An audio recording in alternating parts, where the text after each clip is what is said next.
Hey everyone, it is late at night and I'm Norman. A bit ago, a good friend of mine and my neighbor took a trip into Seattle to look at some high-end luxury watches. So he reached out to me and asked me if I wanted to go with him to look at some Pateks, Rolexes, all kinds of high-end pieces, right in the middle of the workday. And I said, of course I do. So when that day arrived, I quit work for the day, we hopped in his car, and made the trip up to Seattle. The Patek dealer that's there is a place called Torgion Rain. I can never remember the name of that place. I have to look it up every single time. But we got a bunch of pictures there and the next place that we went to, as well as some videos. We're going to go over those. So let us begin.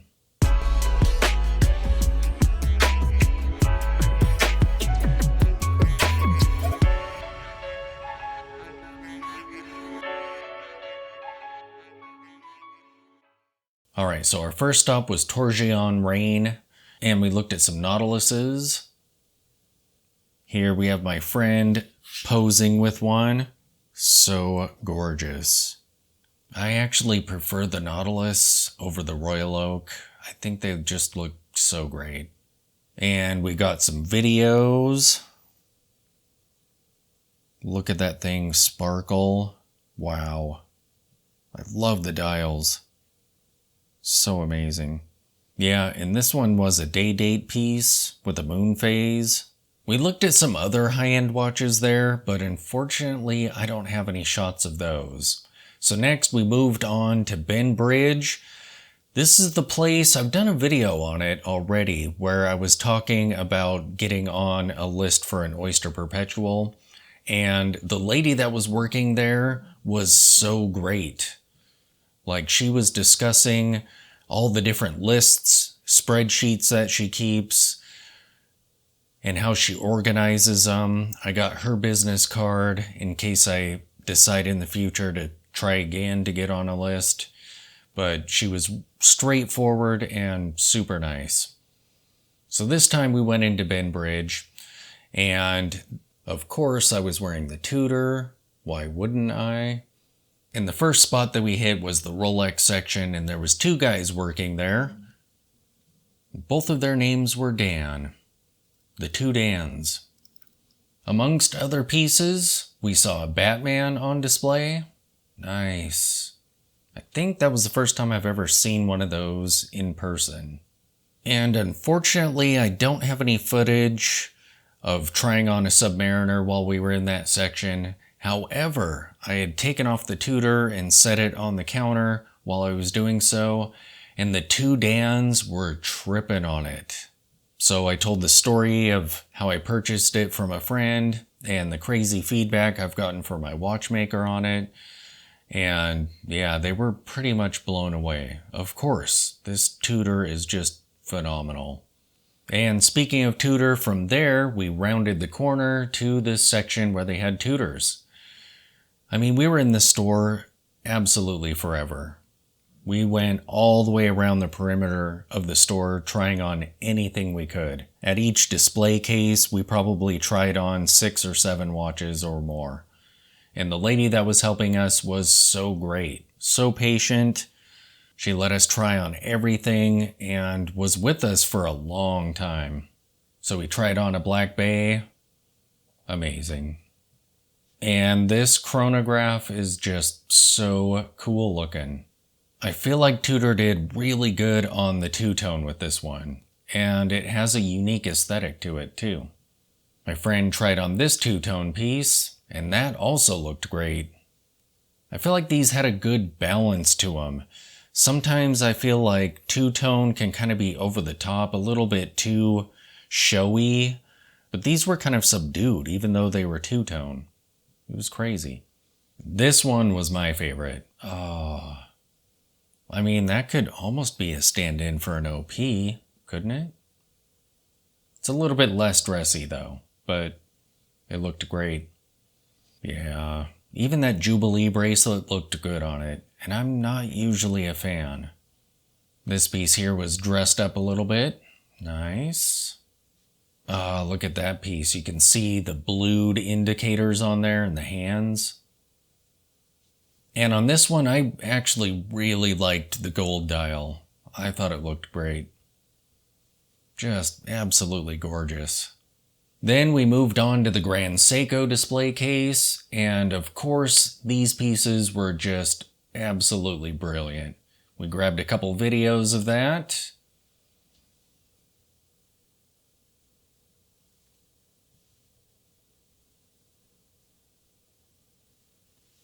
And I had to try on the watermelon. This watch has a pink dial with green hands.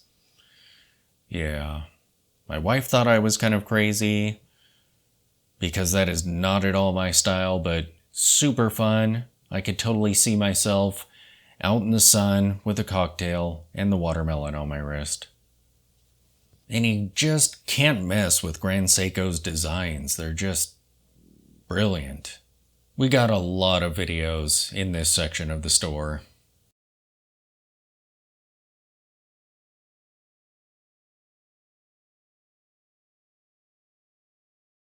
So from there we headed over to the Tissot display, which was right across the way, juste en face. And hilariously, I've never tried on a PRX before, so this was my first time. I tried on the light dial variant, and all the PRXs that I tried on were the smaller sized ones, the 35 millimeters, and I feel like they looked great. I was kind of concerned at how thick they would look at that smaller size, but I got some footage of them on the wrist and they don't look bad at all. However, sadly, I feel like they look better in pictures than they do in person. Of course, it might be that I'm a bit spoiled by the F77. I'm pretty sure that's it. And my friend also owns an F77 Ace collaboration because he saw the pictures that I was looking at right before I got mine, and he too fell in love with that design. So unfortunately, both of us kind of walked away from that display a bit underwhelmed. But the glacial blue dial looked really good. I absolutely have to get a watch with a glacial blue dial because those just look absolutely amazing. My friend tried on a two-tone variant that looked really good on him. He also tried on a chronograph variant. In the corner near that display was IWC, and we tried on this amazing looking piece. That looked surprisingly good, like really good. Then we moved on to Hamilton, and I tried on the cushion case field watch that they make, and it was okay. The one absolute surprise in the Hamilton case was the Murph. The Murph looked so absolutely brilliant on the wrist and in person. I had no idea. I honestly wasn't even that interested in trying it on, but my friend got it out of the case, so I put it on my wrist and was absolutely blown away. What a gorgeous watch.